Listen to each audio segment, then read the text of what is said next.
themselves, one school district at a time.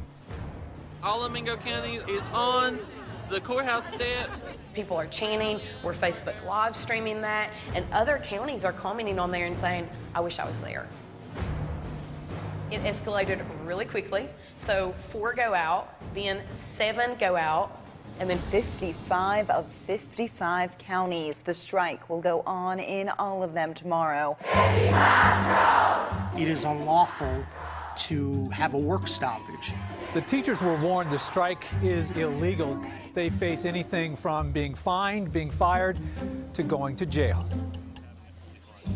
But for them, it was worth risking jail to get what they wanted: a 5% raise and health insurance without Fitbits. The teachers weren't alone, because the bus drivers and other school staff were part of the same strike. Except there was one problem. Over half the school children in West Virginia got their breakfast and their lunch at school. So the teachers decided to prepare food for the students during the strike. The group not only packed the bags, but also hand-delivered them to each student's home. Oh, my stars. Make no mistake about it, they want the voice of the working class citizens to be gone. If you are not a member of a labor union, you better become one. If you notice, many days they had red bandanas wrapped around their necks, and they're proud of that. The bandanas have a special meaning going back to the 1920s, when tens of thousands of coal miners went on strike, wearing red bandanas around their necks to identify themselves as pro-union, and thus popularizing the term redneck. And you might think it might be a derogatory term, but from where we're from, that is a term of pride. That says we will not back down. The labor unions across this country needs to take up the red bandana and needs to put them around their necks and say we are tired of being overlooked, mistreated, underpaid, overworked, understaffed. We're tired of it. Public schools in West Virginia will remain closed today. The third day of a statewide strike by teachers and other school employees will be closed tomorrow for a fourth day. Already lasted 5 days. Like true rednecks, the teachers stood firm. Those people in that Capitol right now wouldn't be here if it wasn't for them teachers. But the union leaders reached a compromise with the state. We believe the best course of action at this time is to return to school tomorrow. The union leadership had sold out. They got the teachers less than what they wanted and left the bus drivers and the lunch ladies out in the rain.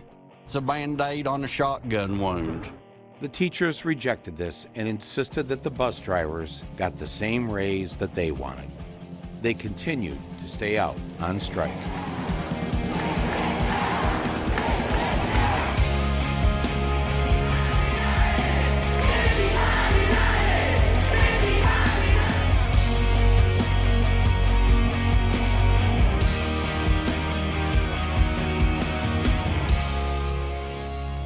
They held firm day after day. And after 9 days of striking,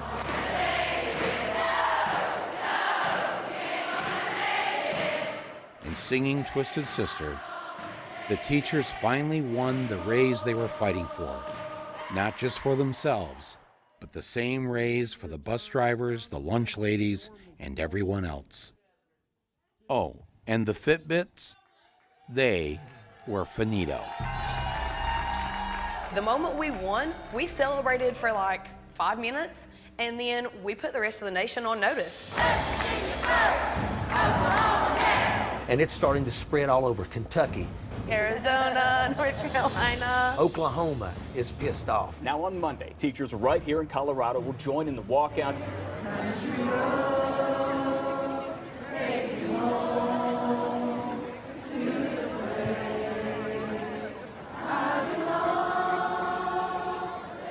When working class people come together and say, we're not leaving until you give us what we want, there's no money or anything more powerful than that. And that's why politicians since the beginning of this country, they have tried to divide people by race or gender. Right. And so the Republicans do it, but you know what, the Democrats do it too. The Democrats say that the concerns of the people here don't have anything to do with the concerns of the people in Flint, Michigan, and that's bullshit.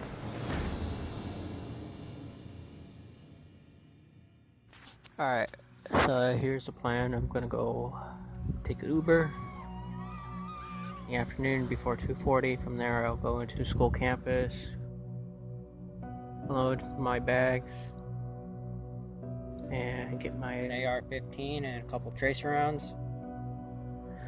Wait, and people will die.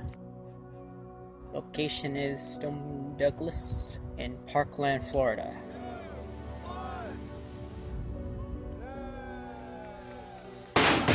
Holy shit! Oh my god! Oh my god!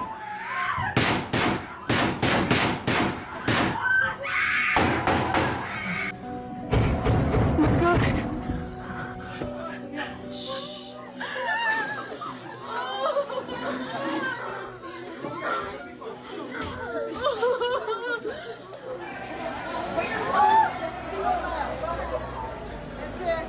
Teachers, make sure you stay with your students, okay? And, like clockwork, came the thoughts and prayers. Thoughts and prayers. And our thoughts and prayers. In our thoughts and prayers. Quote, our thoughts and prayers. Thoughts and prayers. Our thoughts and prayers. Our continued thoughts and prayers go out to all. And they always tell us not to make these shootings political. A group of teenagers said, well, that's the end of that.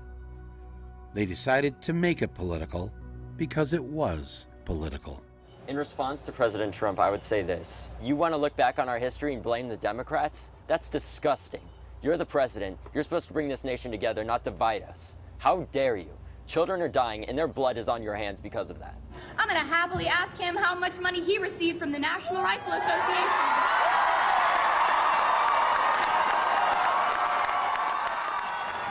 It doesn't matter because I already know. $30 million! And divided by the number of gunshot victims in the United States in the 1.5 months in 2018 alone, that comes out to being $5,800. Is that how much these people are worth to you, Trump? They say that tougher gun laws do not decrease gun violence. We call BS! They say a good guy with a gun stops a bad guy with a gun. We call BS! They say that us kids don't know what we're talking about, that we're too young to understand how the government works. We call BS! To all of the generations before us, we sincerely accept your apology. And we appreciate that you are willing to let us rebuild the world that you fucked up. These fearless kids are on fire, and the fire was spreading. 1 month after the shooting, there was a National Student Walkout Day. But this middle school principal didn't want to let the kids off campus. Basically, just all ran out. I'm not sure if they're letting us organized. They can't expel everyone here because that's insane. Westglades, you may go back to second period. We were able to go because so many people, there's one person can't stop at least over 500 kids. Westglades Middle School, you may go back to second period at Westglades. The tweens had tasted power, and they now knew that the adults are, well, kind of just a bunch of ineffective dweebs. We want change! We want change! This was a bona fide political movement, and I was there to see it for myself. The Parkland students invited me into their secret headquarters.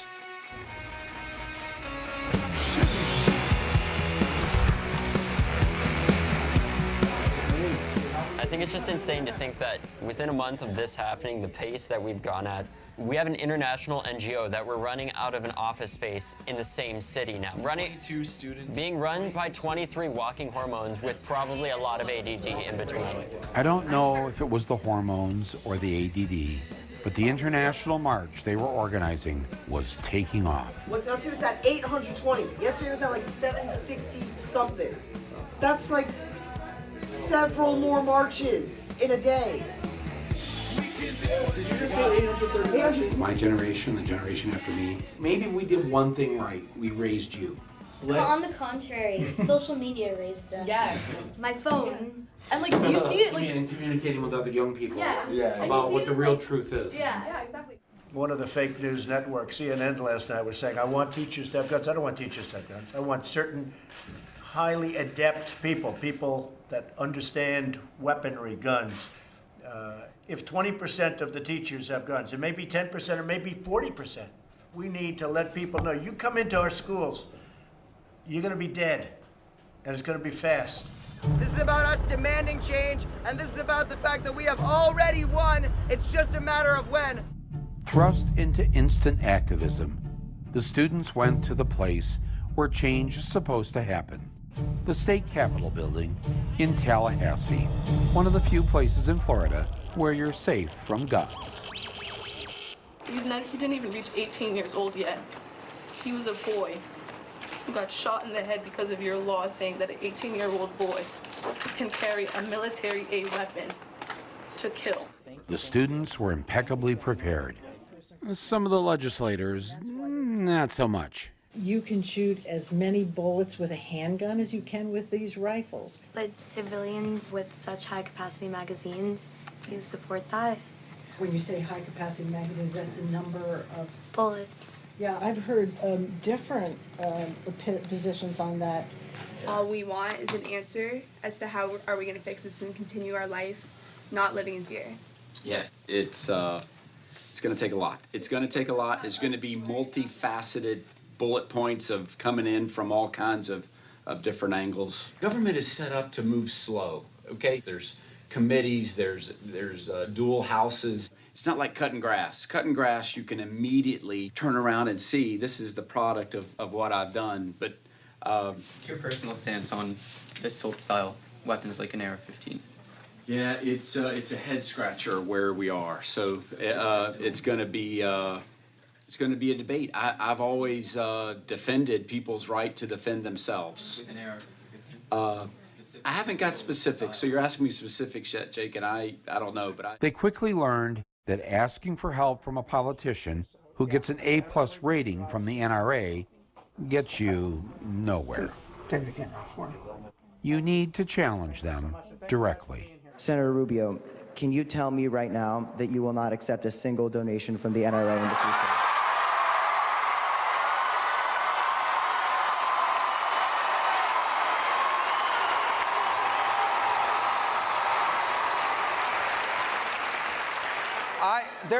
That is the wrong way to look. First of all, the answer is people buy into my agenda. You could say no. Number second, well,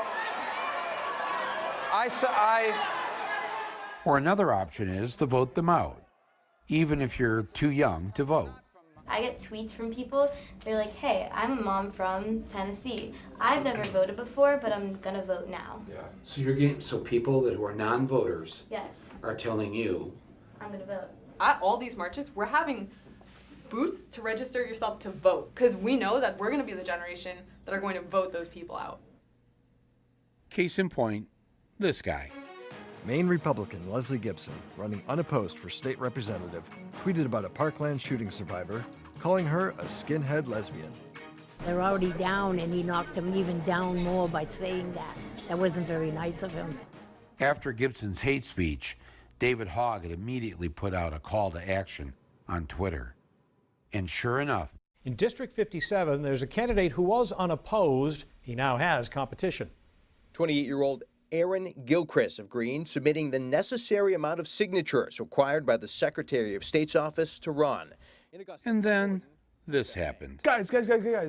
Breaking news. The guy who called Emma a skinhead lesbian who is running unopposed as of like a day ago. Yes. And we dropped out. Oh my God!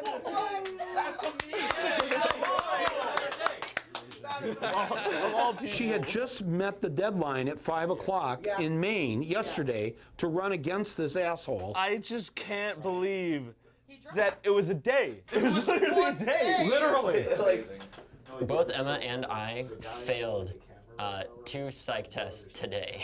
Oh no. But it's fine. We're changing the world. Like, in hindsight, I'm not going to care about that. What I'm going to remember about this day is getting that woman in Maine, like, pretty much in office. Yeah, not your psych test. Yeah. Another memorable day was this one. Welcome to the revolution. Teenagers organized this all by themselves. No